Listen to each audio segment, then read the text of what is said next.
Welcome to Video Marketing Basics. There is so much to cover and I'm just so excited to share just everything I know. But first, thank you for being here and spending your valuable time with me. You have taken action to become a better business person and I can't wait to see where this journey takes you. There is a lot of material in the next 15 courses, so please just take your time with them. Marketing your business is an ever-growing process, and I want to do everything in my power to help you be the most authentic and efficient you can be to bring value to the world. So with that, let's get started. There are two main ways to use video in your marketing. One is what I call the training, which is content marketing or education marketing.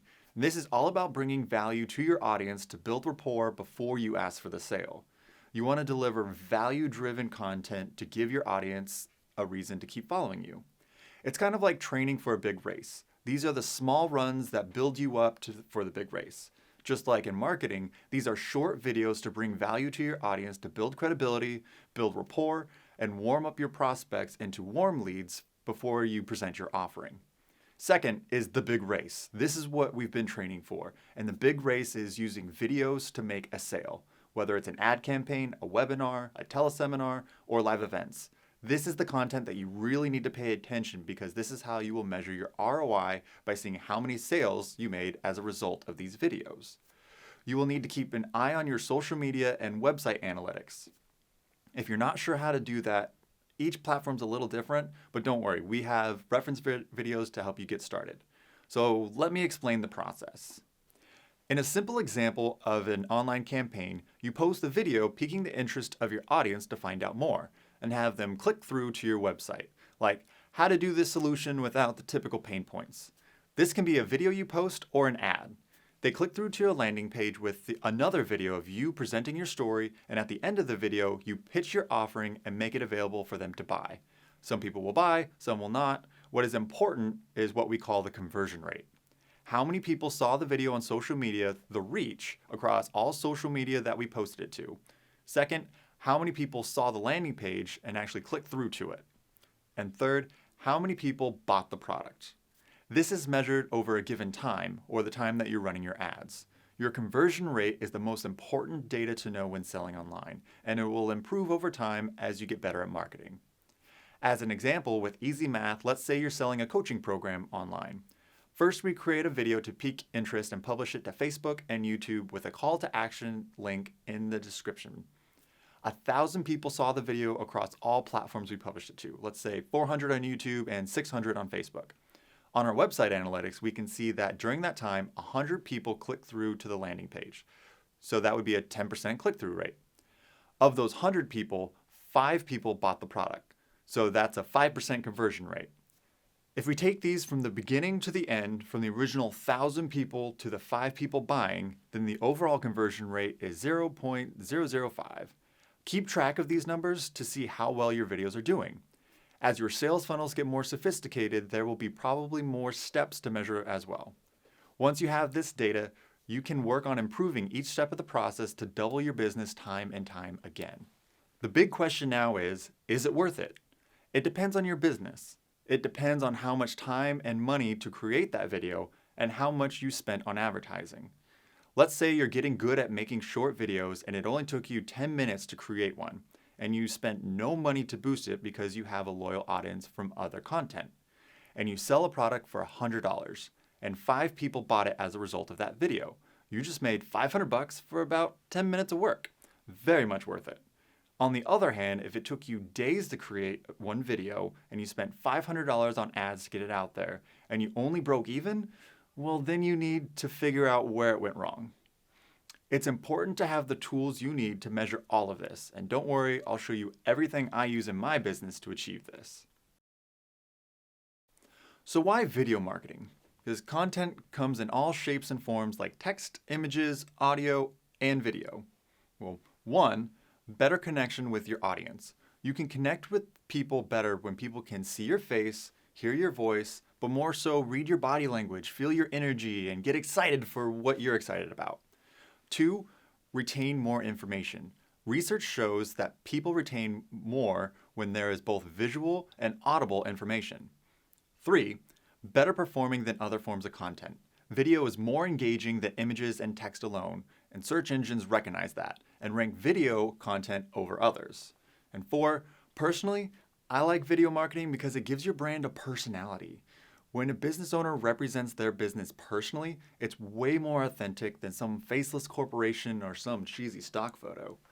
If you knew nothing else about video marketing, then know that the secret sauce is publishing consistent, high-value content to grow your audience and generate organic leads. Through these lessons, I'll show you how to get started with a tip of the week video series. But before you pick up the camera, it's very helpful to set the foundation about what your message will be.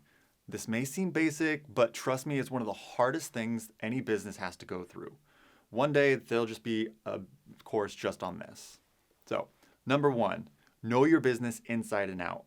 Know your business model. What offerings do you have to sell? What is your target market? What is your ideal client? What overhead expenses do you have? And how much do you need to make in order to live your dream lifestyle?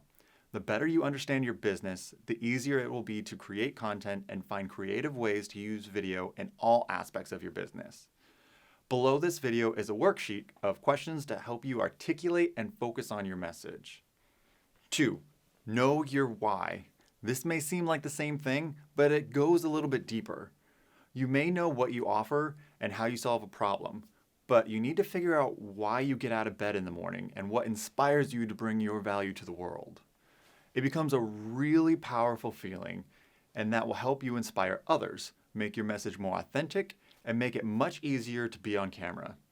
If you like business books, then I highly recommend Start With Why by Simon Sinek. 3, don't be afraid to show your personality. People like people they can relate to, and video is the next best thing to standing with someone and talking with them. You want to be relatable to your target audience, and the more natural you are, the better. Not everyone will identify with your message, and that is okay. But remember that it's not just about you finding clients who want to work with you, but you need to find clients that you want to work with as well. With video, there is a lot of subtle ways to show your personality. Okay, I know that's a lot, but it's important to start with a strong foundation. Once you have your rock-solid mission in life, you're ready to take that message and put it on a global scale. So let's get started mapping out your first video series. This can be your first project as you start to experiment with these techniques taught in the following lessons. Like I mentioned before, video can play a powerful role in many areas of your business, but I recommend to start with consistent, high-quality videos to post online and social media. I call this the Tip of the Week video series. The Tip of the Week series is easy to do and it helps you in many ways. 1, these videos will prove that you are the expert of your profession to your sphere of influence. 2, it creates a consistent stream of content to keep your audience engaged with your brand and help generate new followers. 3, helps with long-term SEO for your website. 4, begin to build a library of digital assets that can bring you in leads time and time again. 5, if you have a blog, then it's very easy to add video to your blog and give people the option to watch or read. To get started, all you have to do is come up with 12 topics. What are the questions you are asked most about your offerings, your job, your industry? What about your profession goes overlooked that you wished your audience knew? And what tips could you give potential clients to help with the problem you solve? Or what about other problems they have that you don't solve with your product? Take a few minutes to quickly write down as many as you can and then pick your top 12. Now, do you think you can talk about those topics for 30 seconds to a minute? Of course you can. I'm sure you could probably give a full seminar on a few of those, which is good. For those ones, you can break down even further into their own series. The point is that you want to create short videos that bring value to your audience. This is not a place for long videos. It is easier for your viewers to watch and easier for you to create. The coolest part about this is that you can create these one at a time or all at once. With some practice and preparation, you can easily shoot 12, 30-second videos in one day, or 6 in 2 days, or whatever works best for you. But the best part is, and I'll show you how to do this later, is to schedule your posts to be posted on a later date. So once you're done with your 12 videos, if you post them once a week, then you have enough content for a whole quarter. So imagine doing this 4 times a year, just 4, and having a year's worth of consistent, high-quality content. This is just a taste on how cool video marketing can be. And once you set this foundation, repeating this process comes at no additional cost. Cool, right? So Now that you're ready to start your video marketing journey, remember that when you create a video, you're creating a digital asset, which is huge. Digital, meaning that once you make it, it can live forever, and any amount of people can consume it, and it will not lose quality or cost you any more resources to maintain it. Asset, because once you create it, it can generate you leads as opposed to costing you money and the longer you have it. I hope you enjoyed this first lesson, and next we'll talk about the benefits of recorded video versus going live.